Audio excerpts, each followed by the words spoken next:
சிவாய நமஹா. முப்போதும் திருமேனி தீண்டும் ஆதி சைவர்கள் குலத்தில் சுந்தரமூர்த்தி சுவாமிகளினுடைய வழி வழி தோன்றல் திருவான்மையூர் அடியாருக்கு அடியன் சந்தோஷ் திருமேனி சிவாச்சாரியார். அன்பர்கள் அனைவருக்கும் வணக்கம். முதல் விஷயம் என்ன அப்படின்னா, திருக்கணித முறையான சனி பயிற்சி தான் இப்போ சமீபத்தில் நடந்தது அப்படின்னு எல்லாருமே சொன்னது. ஆனால் நம்மளுடைய பாரம்பரியம், நமது பாரம்பரிய தமிழ் பஞ்சாங்கத்தினுடைய பாரம்பரியம் அப்படிங்கிறது என்னன்னு கேட்டீங்கன்னா வாக்கிய முறைப்படி தான். இந்த வாக்கிய முறைப்படி அப்படிங்கிறத இன்னும் அழுத்தி சொல்லணும் அப்படின்னா அதை பற்றிய பாரம்பரியத்தை நம்ம தமிழகத்தில் இருக்கக்கூடிய 99% கோவில்கள் எல்லாவற்றிலுமே வாக்கிய முறைப்படி தான் அனுஷ்டானம் அப்படிங்கிறது நடக்கிறது. ஒரு கோவிலில் கும்பாபிஷேகம் நடக்கிறதாக இருக்கட்டும், கோவிலில் திருவிழா நடக்கிறதாக இருக்கட்டும், அந்த கோவிலில் எப்போ பௌர்ணமி வர்றது, எப்போ கிரகணம் வர்றது, எப்போ மாசப்பிறப்பு வருது, வருடப்பிறப்பு வர்றதுங்கிற எந்த விஷயமாக இருந்தாலும் எல்லாமே வாக்கிய முறைப்படி தான் அனுஷ்டானம் அப்படிங்கிறத நடந்து கொண்டிருக்கிறது. இந்த சனி பயிற்சி அப்படிங்கிறது எப்போ நடக்கிறதுனா 2026 3ஆம் மாதத்தில், அதாவது அடுத்த வருடம் மார்ச் மாதம் 6ஆம் தேதி இந்த சனி பயிற்சி நடக்கிறது. அந்த சனி பகவான் எப்போதுமே பயிர்றதுக்கு முன்னதாகவே சற்றே குறைய பார்த்தீங்கன்னா ஒரு 3 மாதங்களுக்கு முன்பாகவே அவர் அதற்கான பலன்களை கொடுக்க ஆரம்பிச்சிருவார். உங்களுடைய ஜாதகத்தில் சனி பகவான் எந்த இடத்துல இருக்காரு, இப்போ என்ன தசை புத்தி நடக்குது அப்படிங்கிறது நீங்கள் நிச்சயமாக ஒரு தடவை பார்த்துக்கொள்ள வேண்டும். அதற்கான பலன்கள் என்ன அப்படிங்கிற, பொதுவாகவே சனி பகவானுடைய பயிற்சிகள் நடக்கும் போதெல்லாம் பெரிய பெரிய ராஜாக்களாகட்டும், பெரிய பெரியவங்கள்லாம் என்ன செய்வாங்கன்னா, பெரிய மனிதர்கள் எல்லாருமே ஒரு தடவை அவங்களுடைய ஜாதகத்தை ஒரு தடவை வெரிஃபை பண்ணிப்பாங்க. அவங்க ஜாதகமாக இருக்கட்டும், குடும்ப ஜாதகத்தை எல்லாத்தையும் ஒரு தடவை வெரிஃபை பண்ணிப்பாங்க. இப்போ எப்படி இருக்குது, என்ன போயிட்டுருக்குங்கிறத. எதற்குன்னா அது எல்லாம் ஒரு விதமான படிநிலைகள். அதனால் நீங்களும் ஒரு தகுந்த ஜோதிடரிடம் உங்களுடைய ஜாதகம் அல்லது உங்களுடைய குடும்பம், முக்கியமாக இந்த அஷ்டம சனி இருக்கக்கூடியவங்க, அர்த்தாஷ்டம சனி இருக்கிறவங்க, கண்டக சனி இருக்கிறவங்க, இவங்களாம் ஒரு தடவை உங்களுடைய ஜாதகம் 7.5 சனி இருக்கிறவங்களாம் ஒரு தடவை பார்த்துக்கிறது நல்லது.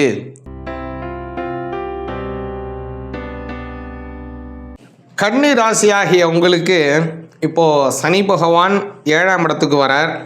இதனால் என்ன பலன்கள்ங்கிறத பார்ப்போம். முதல்ல பார்த்தீங்க அப்படின்னா, கன்னி ராசிக்காரர்களுக்கு சனி பகவான் அப்படிங்கிறவர் 5ஆம் பாவத்திற்கும் 6ஆம் பாவத்திற்கும் உடையவர். ஒரு பலன் பார்க்குறதுக்கு முன்னாடி ஒரு தண்டாகாரமாக இந்த இடத்துக்கு வந்தால் இந்த பலன், அந்த இடத்துக்கு வந்தால் அந்த பலன்கிறது கிடையாது. ஒரு பலனை பார்க்கணும் அப்படின்னா இப்போது சனி பகவான் எந்த இடத்துல இருக்காருங்கிறது ஒன்று, அடுத்ததாக எந்த பாவத்திற்கு உடையவர் அப்படிங்கிறது ஒன்று, உங்களுடைய ராசியாதிபதி அல்லது முக்கியமான கிரகங்கள், தாரா கிரகங்கள் எந்த இடத்துல இருக்குங்கிறதும் முக்கியம். இப்போ உள்ள அதுக்கு கோச்சாரம் அப்படின்னு சொல்லுவார். சரியா? இப்போ நம்ம பார்க்கக்கூடிய இந்த சனி பயிற்சி பலன்களில் ரொம்ப முக்கியமாக இருக்கிறது என்னன்னா, சனி பகவான் எந்த பாவத்தில் இருக்கார், எந்த பாவத்திற்கு உடையவர், அதாவது கன்னிராசிக்கு மேலும் முக்கிய கிரகமாக இருக்கக்கூடிய 4ஆம் அதிபதி. இப்போது சனி வர்றது குரு வீட்டில், குரு எங்கே இருக்கார், இப்போது எல்லாமே முக்கியம். ஓகேவா? இப்போது கன்னிராசிக்காரர்களுக்கு வந்துடுவோம். கன்னிராசிக்காரர்களுக்கு பார்த்தேன் அப்படின்னா 5ஆம் பாவத்திற்கும் 6ஆம் பாவத்துக்கும் உடையவர் சனி பகவான். இப்போது 5ஆம் வீடுங்கிறது குழந்தை பாக்கியத்தை தரக்கூடிய ஸ்தானம். 5ஆம் வீடு புத்திரஸ்தானம். 5ஆம் வீடு உங்களுக்கு இருக்கக்கூடிய கல்வி திறன், உங்களுக்கு இருக்கக்கூடிய ஞாபக ஆற்றல் வளர்ச்சி, உங்களுக்கு இருக்கக்கூடிய ஆசைகள், உங்களுக்கு இருக்கக்கூடிய காதல் உணர்வுகள் எல்லாமே 5ஆம் பாவம் தான். இப்போது இதற்கெல்லாம் ஒரு முக்கியமான காரணியாக, ஒரு முக்கிய சிக்னிஃபிகண்ட்டாக இருக்கிறது யார் உங்களுக்குன்னா சனி பகவான். இப்போது அவர் பார்த்தேன் அப்படின்னா உங்களுடைய 7ஆம் பாவத்தில் உட்கார்றார். 7ஆம் பாவம் கலத்திரஸ்தானம், அதாவது சோல்மேட் அப்படின்னு சொல்லுவாங்க, உங்களுடைய வாழ்க்கை துணைவர். இப்போது இந்த 7ஆம் பாவத்தில் வாழ்க்கை துணைவரும் அதைத்தான் குறிகாட்டுறது. அடுத்தது அந்த 7ஆம் பாவத்தை வச்சு நம்ம எதெல்லாம் பார்க்குறோம் அப்படின்னா, ஒருத்தருடைய ஒரு வியாபார யுக்தி, வியாபார தந்திரம், அதே போல் ஒருத்தருக்கு இருக்கக்கூடிய உபரி வருமானங்கள், ஒருத்தர் செய்யக்கூடிய ஒரு பார்ட் டைம் பிஸ்னஸ், ஒருத்தர் வேலை பார்த்துட்டு இருக்கார், கூடுதலாக கொஞ்சம் நேரம் சும்மா இருக்கும், இந்த நேரத்தையும் நம்ம ஏதாவது ஒரு பிரயோஜனமான நேரமாக மாற்றிக்கணும், ஒரு பார்ட் டைம் பிஸ்னஸ் பண்ணுறது, ஒரு சில நபருக்கு பார்த்தீங்கன்னா அந்த பார்ட் டைம் பிஸ்னஸாக ஆரம்பிக்கிறது ஒரு பெரிய மெயின் டைம் பிஸ்னஸாக லைவ் ஸ்ட்ரீம் பிஸ்னஸாக கூட மாறுறதுக்கெலாம் நிறைய பேருக்கு பார்த்துட்டுருக்கோம். இப்போ எதுக்கு சொல்ல வரோம் அப்படின்னா, அதுக்கெல்லாம் காரணக்கர்த்தா யார் கன்னி ராசிக்குன்னா சனி பகவான். இப்போது அந்த இடத்துல வந்து சனி பகவான் வந்து உட்கார்றார். இது ஒரு பக்கம் ஒரு கஷ்ட பலனை தரக்கூடிய கண்டக சனி தான், அதில் மாற்றம் இல்லை. கண்டக சனி தான். கண்டக சனி அதுக்கான வேலையை செய்யும், அது அடுத்த விஷயம். ஆனால் முன்னாடியே சொன்னால் பாருங்கள், ஒரு பலனை பார்த்தா தண்டாகாரமாக சொல்லக்கூடாது. எதற்கு அதிபதி அவர் இப்போ எந்த இடத்துல இருக்கார் அதையும் சேர்த்து தான் பலன் சொல்லணும். அதை வச்சு பார்க்குறச்ச 5ஆம் அதிபதி 7ஆம் இடத்துல வருவது நல்லது. ரொம்ப நாளாக யாரையாவது விரும்பி கொண்டு இருக்கேள், உங்களுக்கு கல்யாணம் ஆகலை, கல்யாணம் ஆகிறதுக்கு யாரையாவத்தரோட மனசு விரும்பின்னு இருக்கேள், இவா வாழ்க்கை துணைவராக வந்தால் நமக்கு ரொம்ப சந்தோஷமாக இருக்கும், நமக்கு வாழ்க்கை ரொம்ப சுபிக்ஷமாக இருக்கும், அவளுக்கும் நன்மை இருக்கும், நம்மளால் முடிஞ்ச அளவுக்கு அவளுக்கும் நம்ம உபகாரமாக இருப்போம், அப்படிலாம் நிறையா ஒரு பிரயாசம் இருக்குது. உங்களுக்கும் இன்னொருத்தவாளுக்கும் ஏதோ ஒரு மனசு அண்டர்ஸ்டாண்டிங் இருக்குது, ரொம்ப சந்தோஷமாக இருக்குது.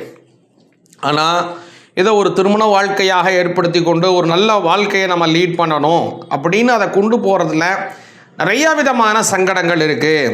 நம்மளுடைய குடும்ப உறவுகளாகட்டும், அல்ல அவங்களுடைய குடும்ப உறவுகளாகட்டும் சில சிக்கல்கள் இருக்குது.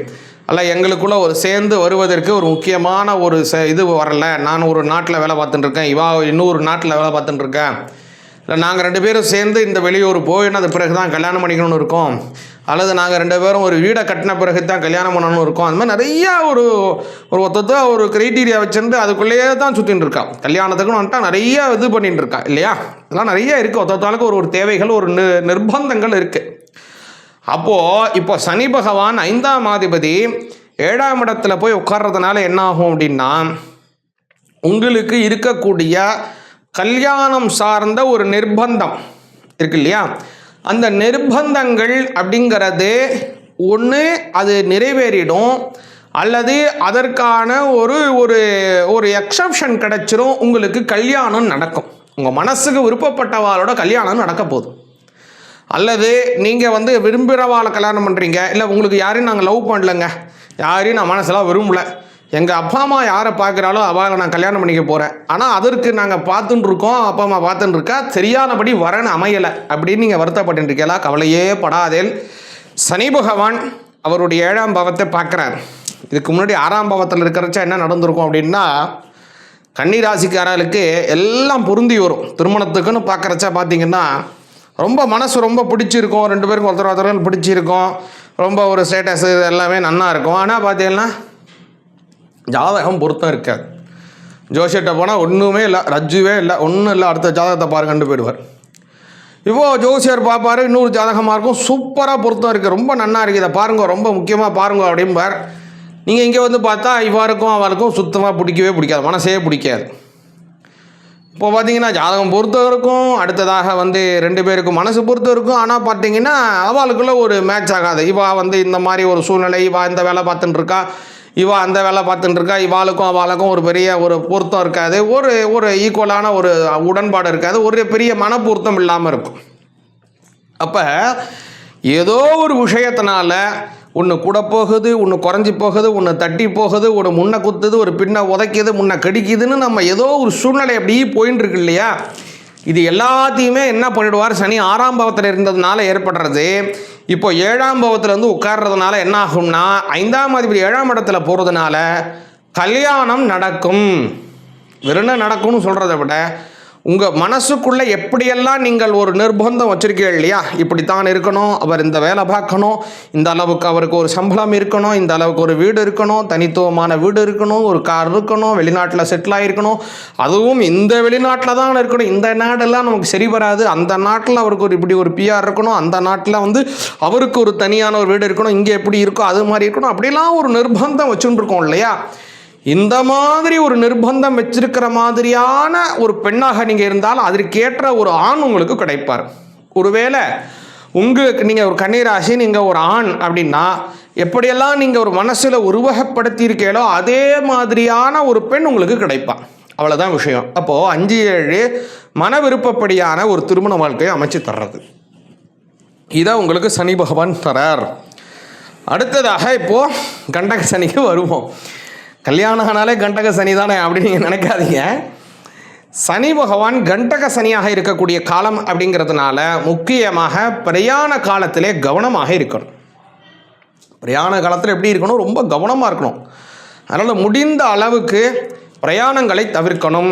அதே மாதிரி ஒரு பிரயாணத்தில் செல்ல வேண்டிய காலம் வந்தால் முக்கியமான சேஃப்டி எக்யூப்மெண்ட்ஸ் எல்லாத்தையுமே நீங்கள் வச்சுக்கணும். ஹெல்மெட் போட்டுக்கணும், சீட் பெல்ட் போட்டுக்கணும், என்னென்ன சேஃப்டி ப்ரியாரிட்டி இருக்கோ எல்லாம் முக்கியத்துவப்படுத்துங்கோ. அதேமாரி இது கண்டக சனி காலம், அதனால் விநாயகப் பெருமான் வழிபாடு ரொம்ப உச்சிதமாக சொல்லப்பட்டிருக்கு கண்டக சனி காலத்தில். அதனால் எங்கே புறப்பட்டாலும் முதல்ல ஒரு பிள்ளையாரை கும்பிட்டுட்டு முடிஞ்சால் ஒரு தேங்காய் உடைச்சிட்டு புறப்பட்டு போயிட்டு வாங்கோ. அதே மாதிரி பார்த்தீங்க அப்படின்னா சங்கடஹர சதுர்த்தி விநாயகருக்கு பஞ்சாமிர்த அபிஷேகம் இதை பண்ணி வாங்கும். கன்னிராசிக்காரர்களுக்கு ரொம்ப நன்மைகள் கிடைக்கும். அதே மாதிரி இந்த 7.5 சனி அது இப்போ இல்லை உங்களுக்கு. இந்த 7.5 சனிங்கிறது ஒவ்வொரு தன்மையை கொடுக்கும் அவருடைய ஒரு காலத்திலையும். அது என்னங்கிறது நான் பின்னாடி சொல்கிறேன் உங்களுக்கு தெளிவாக. இப்போ உள்ள காலத்துக்கு கன்னிராசிக்காரர்களுக்கு விநாயகர் பெருமான வழிபாடு செய்யுங்கோ, ரொம்ப நன்மைகள் கிடைக்கும். சிவாய நமக.